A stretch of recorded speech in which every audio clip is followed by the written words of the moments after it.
India अभी अभी आजाद हुआ है। अब नेताजी के पास ना एक खजाना था। हमारी आर्मी को इस सिचुएशन में अर्जेंटली गाड़ियों की जरूरत है। कश्मीर में इंडिया पाकिस्तान का पहला वॉर चल रहा है। ये तो कुछ ऐसा काम हुआ जैसे किसी नुक्कड़ी की दुकान को आप करोड़ों का ठेका दे रहे हो। शिव बहादुर सिंह और उस समय के एक बड़े बिजनेसमैन नगनीदास मेहता के बीच एक सीक्रेट मीटिंग होती है। ये बंदे ने स्कैम किया है, फिर भी उसको डिफेंस मिनिस्टर बना दिया गया। दोस्तों अंग्रेज तो फिर भी बाहर के थे, लेकिन उनके जाने के बाद इंडिया को अपने लोगों ने जो लूटा है ना, उसके आगे तो अंग्रेज भी कुछ नहीं है। दोस्तों ये वीडियो हर एक इंडियन के लिए इंपॉर्टेंट है, क्योंकि इंडिया में स्कैम कोई नया टॉपिक नहीं है। ये आजादी के जस्ट बाद से होते आ रहे हैं। तुम्हें पता होगा कि अंग्रेजों ने हमारे देश से 65 ट्रिलियन डॉलर लूटे, जो आज की अमेरिका की जीडीपी के 2 गुने से भी ज्यादा है। लेकिन क्या तुम्हें पता है कि उनके जाने के बाद इंडिया को अपने लोगों ने कितना लूटा है? उनके नंबर जान के आप लोग शॉक हो जाओगे। आज की इस वीडियो में मैं 1947 से 1950 तक के सारे मेजर स्कैम्स को डिटेल में एक्सप्लेन करने वाला हूं। दोस्तों इस वीडियो को बनाने से पहले मैंने 8 दिनों से भी ज्यादा टाइम तक डिटेल रिसर्च किया, ताकि आपके पास सारा डेटा रियल एंड ऑथेंटिक आए। लेकिन फिर भी किसी को क्रॉस वेरीफाई करना है तो मैं डिस्क्रिप्शन में सोर्स की पीडीएफ दे दूंगा, वहां पे जाकर के आप सब लोग चेक कर सकते हो। दोस्तों साल है 1947। इंडिया अभी अभी आजाद हुआ है और यहाँ तक नेताजी सुभाष चंद्र बोस की डेथ हो चुकी है। अब नेताजी के पास ना एक खजाना था। उस खजाने की वर्थ उस टाइम पे 1 करोड़ रुपए के आसपास बताई जाती है, जो आज के जमाने के हिसाब से हजारों करोड़ होगी। दोस्तों ये खजाना कोई म्यूजियम का खजाना नहीं था, या फिर ये उनका कोई पुश्तैनी खजाना नहीं था। ये वो खजाना था जिसे उस समय के लोगों ने नेताजी को डोनेट किया था। उस समय लोग अपना घर, जमीन, जायदाद, सोना, चांदी, चूड़ियां तक बेच करके नेताजी को देते थे, ताकि वे अंग्रेजों के खिलाफ अपनी आजाद फौज को चला पाए। अब देखो उनकी डेथ के बाद ये खजाना टोक्यो जापान में पड़ा था। लेकिन अब आता है ट्विस्ट। उनके इस खजाने पर 2 लोग, एम रामामूर्ति और एस.ए. अय्यर, बैठ गए। उस समय के इंडिया के एम्बेसडर्स और डिप्लोमेट्स ने कई बार गवर्नमेंट को चिट्ठियां लिखी, कई बार इन्फॉर्म किया कि ये दोनों लोग खजाने का मिसयूज कर रहे हैं, इन्हें रोको। दोस्तों एक सीनियर डिप्लोमेट्स जिनका नाम था सर बेंगाल राम राव, उन्होंने तो कई बार नेहरू जी को चिट्ठियां लिखी, इन्फॉर्म किया कि ये लोग पैसों का मिसयूज कर रहे हैं, इन्हें रोक लो, वरना ये दोनों लोग मिलकर सारा खजाना उड़ा देंगे। पर दोस्तों इस पर गवर्नमेंट का कोई कुछ खास रिएक्शन था नहीं, वो बिल्कुल साइलेंस मोड में जा चुके थे। इसी के चलते उस समय के 1 करोड़ का खजाना गायब हो गया। उस खजाने की वर्थ आज के जमाने में हजारों करोड़ होती। और ये था आजाद इंडिया का सबसे पहला स्कैम, जिसे किसी ब्रिटिश या फिर किसी बाहर के लोगों ने नहीं किया, बल्कि अपने देश के अपने ही लोगों ने खजाने को उड़ा दिया। वो भी उस खजाने को जिस खजाने को लोगों ने अपना घर, जमीन, जायदाद, खून पसीना बेच करके इकट्ठा किया था, इस आस में कि वो इसके दम पर किसी दिन आजादी की सांस ले पाएंगे। वैसे दोस्तों यहाँ पे एक कंफ्यूजन ये है कि जब बार बार गवर्नमेंट को इन्फॉर्म किया जा रहा था, बार बार नेहरू जी को चिट्ठियां लिखी गई, फिर भी सरकार ने यहाँ पे कोई एक्शन क्यों नहीं लिया? और ये कोई छोटी मोटी बात भी नहीं थी। 1 करोड़ रुपए उस जमाने के हिसाब से बहुत ज्यादा थे। आपको क्या लगता है, क्या सच में बस 2 लोगों ने मिलकर 1 करोड़ रुपए गायब कर दिए, या फिर इसमें सरकार का भी कुछ राज छुपा है? खैर ये क्लियर तो नहीं है। आपको लग रहा है कि ये सिर्फ एक कोइंसिडेंस है, तो wait and watch what happened exactly 1 year letter.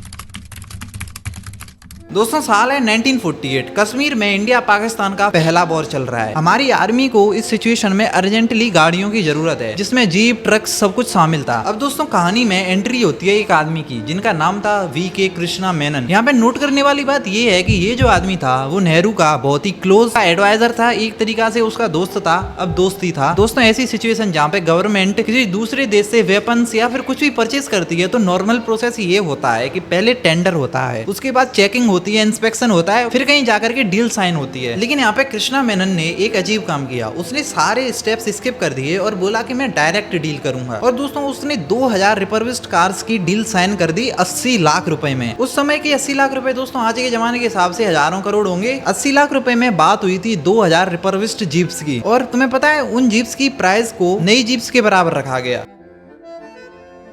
ये सब तो फिर भी ठीक है, लेकिन क्या तुम्हें पता है कि कंपनी कौन सी थी? दोस्तों कंपनी का नाम था एंटी मिस्टेंक्स। ये जो कंपनी थी उसकी वैल्यू उस टाइम पे सिर्फ 605 पाउंड थी। ये तो कुछ ऐसा काम हुआ जैसे किसी नुक्कड़ी की दुकान को आप करोड़ों का ठेका दे रहे हो। दोस्तों कंडीशन ये रखी गई कि 65% पैसा एडवांस में दिया जाएगा और कोई भी इंस्पेक्शन जरूरी नहीं है। अब तुम्हें क्या लगता है इसका रिजल्ट क्या आया होगा? बात हुई थी 2000 गाड़ियों की, लेकिन मिली सिर्फ 155 जीप्स, और उन्हें भी आर्मी ने यूज करने से मना कर दिया, क्योंकि उनकी कंडीशन इतनी ज्यादा खराब थी कि आर्मी उन्हें यूज कर ही नहीं पा रही थी। दोस्तों उस समय के 80 लाख रुपए हमारे डिफेंस बजट से उड़ा दिए गए, स्कैम कर दिए गए। उस समय जहाँ पे हमारे जवान अपनी जान पर खेल करके देश की सुरक्षा में लगे हुए हैं, इन महोदय ने इतना बड़ा घोटाला कर दिया। फिर दोस्तों 1951 में जाकर के कहीं इस पर इंक्वायरी हुई। दोस्तों एक कमेटी बनाई गई जिसने इस पर रिसर्च की और 9 अप्रैल 1951 को एक रिपोर्ट सबमिट की, जिसमें कंपनी ने क्लियरली बोला था कि ये जो डील थी वो फुल ऑफ इरेगुलरिटीज थी। यहाँ पे किसी भी तरह का इंस्पेक्शन नहीं किया गया, कोई भी जानकारी वगैरह नहीं ली गई कंपनी को, मतलब एक तरीका से स्कैम ही हुआ और कंपनी ने ये साफ साफ बोल दिया था। अब दोस्तों आपको क्या लगता है, सरकार इसे सजा देगी क्योंकि इसने डिफेंस बजट से चोरी की है, स्कैम किया है? लेकिन पता है क्या हुआ,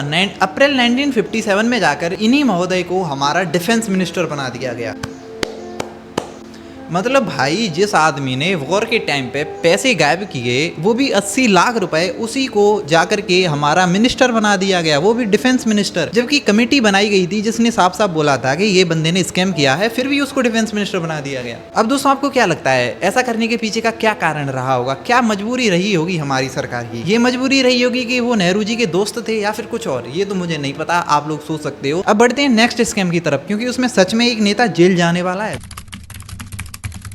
साल है 1949, यानी कि आजादी के लगभग 2-3 साल बाद का समय। सारा देश अभी तक नियम कानून लॉस कॉन्स्टिट्यूशन बनाने में बिजी था। दोस्तों उस समय का एक बहुत ही पावरफुल आदमी जिनका नाम था राव से बहादुर सिंह, वो उस समय के विंध्य प्रदेश, जो बाद में मध्य प्रदेश में जाकर के मिल गया, उसका इंडस्ट्रीज मिनिस्टर था। वैसे तो दोस्तों ये बहुत ही ज्यादा पावरफुल और उच्च घराने के व्यक्ति थे, काफी पढ़े लिखे भी थे, लेकिन लालच पोजीशन नहीं देखता। दोस्तों एग्जैक्टली 11 अप्रैल 1949 को शिव बहादुर सिंह और उस समय के एक बड़े बिजनेसमैन नगनीदास मेहता के बीच एक सीक्रेट मीटिंग होती है। उस सीक्रेट मीटिंग की बातें मैं अभी आपको बताने वाला हूँ। मीटिंग में दोस्तों नगनीदास मेहता ने शिव बहादुर सिंह जी से पन्ना डायमंड माइनिंग सिंडिकेट को रीओपन करवाने के लिए कहा, जिसमें बहादुर सिंह ने 25,000 रुपए की रिश्वत लेकर के उसे रीओपन करवाने की ऑफिशियल परमिशन दे दी। आपको सब कुछ नॉर्मल लग रहा होगा, लेकिन दोस्तों सबसे बड़ी बात यह है कि ये जो सिंडिकेट था उसे ऊपर से रीओपन करवाने की परमिशन अलाउ नहीं थी। मतलब कि शिव बहादुर सिंह ने फर्जी डॉक्यूमेंट बनवा करके उसे रीओपन करवा दिया। लेकिन दोस्तों ये बात ज्यादा छुपी नहीं, गवर्नमेंट को इसके बारे में पता चल गया और इनके ऊपर इन्वेस्टिगेशन शुरू हुई और ये पकड़े भी गए, सबूत जल्दी मिल गए। उस समय के 25,000 रुपए जो आज के समय के काफी ज्यादा होते हैं, उनके चक्कर में इन्होंने जो घोटाला किया था उसके बारे में गवर्नमेंट को पता चल गया। दोस्तों गवर्नमेंट ने इनको 3 साल की जेल सुनाई और कांग्रेस ने इन्हें अपनी पार्टी से निकाल दिया। और इस तरह ये पहले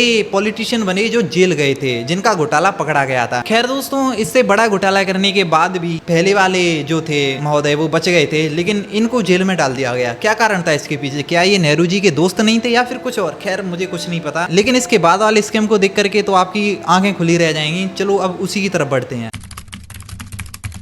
साल है 1949 और जगह है यूपी की बांदा डिस्ट्रिक्ट। दोस्तों इस टाइम पे वहाँ पे इंफ्रास्ट्रक्चर डेवलपमेंट बड़ी तेजी से चल रहा था। सरकार सरकारी बिल्डिंगें, पुल्स, रोड, स्कूल, कॉलेजेस बनाने में काफी एग्रेसिवली काम कर रही थी। और इस सारे काम के लिए जो डिपार्टमेंट रिस्पॉन्सिबल था उसका नाम था PWD, यानी कि पब्लिक वर्क डिपार्टमेंट। पर दोस्तों असल में इस डिपार्टमेंट का काम पैसे बनाना था, ना कि काम करना। अब दोस्तों मैं तुम लोगों को इस स्कैम का सारा मैकेनिज्म एक्सप्लेन करने वाला हूँ। दोस्तों इस स्कैम में 2-3 तरीकों का यूज करके सरकार से पैसे लूटे गए, जो कि हमारे पैसे थे। सबसे पहले स्कैम में ये लोग लिस्ट में घोस्ट वर्कर्स का नाम ऐड कर देते थे, यानी कि ऐसे वर्कर जो काम करने आते ही नहीं थे, लेकिन उनका नाम लिस्ट में दिखा दिया जाता था और सरकार से उनके नाम पे पेमेंट ले लिया जाता था। दूसरा जो स्कैम था उसमें वो एक ही बंदे के नाम पर बार बार पेमेंट ले लेते थे। और जो तीसरा टाइप का स्कैम था वो आज भी होता है, मतलब कि वो बहुत ही बेकार क्वालिटी का सामान यूज करते थे, मटेरियल यूज करते थे बिल्डिंग्स बनाने में, रोड पुल बनाने में, और सरकार को बिल भेजते थे बिल्कुल हाई क्वालिटी के सामान का। और इस तरह उन लोगों ने इस स्कैम को अंजाम दिया। अब तुम लोग सोच रहे होगे कि अगर इतने बड़े लेवल पर स्कैम हो रहा है तो ये पकड़ा क्यों नहीं गया? दोस्तों इसके ना पकड़े जाने के पीछे भी एक बढ़िया कलाकारी छुपी है। असल में दोस्तों जो कॉन्ट्रैक्टर था वो 5% देता था इंजीनियर को और 5% देता था ऑब्जर्वर को, जिससे कि ये जो स्कैम है वो आगे बढ़े ही ना। मतलब समझ रहे हो, सब भाई मिल बांट करके खाते थे हमारा पैसा। इसी वजह से ये स्कैम बहुत टाइम तक नहीं पकड़ा गया। लेकिन दोस्तों अब कहानी में एंट्री होती है एक भले मानुस की, जिनका नाम था इकबाल बहादुर अस्ताना। दोस्तों ये जो बंदा था वो एक ऑब्जर्वर के रूप में आया था, मतलब चेकिंग करने के लिए। तो उसे पता चला कि यहाँ पे तो भाई साहब स्कैम हो रहा है, तो मतलब वो थोड़ा अच्छा टाइप का आदमी था, होते हैं ना वो भले मानुस। तो उसने सारे जो सबूत थे उन्हें इकट्ठा किया, एक पूरी रिपोर्ट बनाई और मई 1949 में इस रिपोर्ट को सबमिट कर दिया और ये जो सारा स्कैम था उसे एक्सपोज कर दिया। अब दोस्तों तुम्हें क्या लगता है, इस बंदे ने इतना अच्छा काम किया है तो इसे अवार्ड दिया जाना चाहिए? लेकिन नहीं, उसका ट्रांसफ़र कर दिया। तो दोस्तों ये थे 1947 से 1950 तक के सारे मेजर स्कैम्स जो मैंने डिटेल में एक्सप्लेन कर दिए हैं। अगर किसी को क्रॉस वेरीफाई करना है तो सोर्स लिंक नीचे दे दिया मैंने डिस्क्रिप्शन में, PDF में जाकर के आप सब कुछ चेक कर सकते हो। और आपको कैसा लगा ये वीडियो मुझे ज़रूर बताना। क्या आप चाहते हो मैं सीरीज़ को कंटिन्यू करूँ? अगर हाँ तो you can hit that subscribe and like button. By the way, thanks for watching.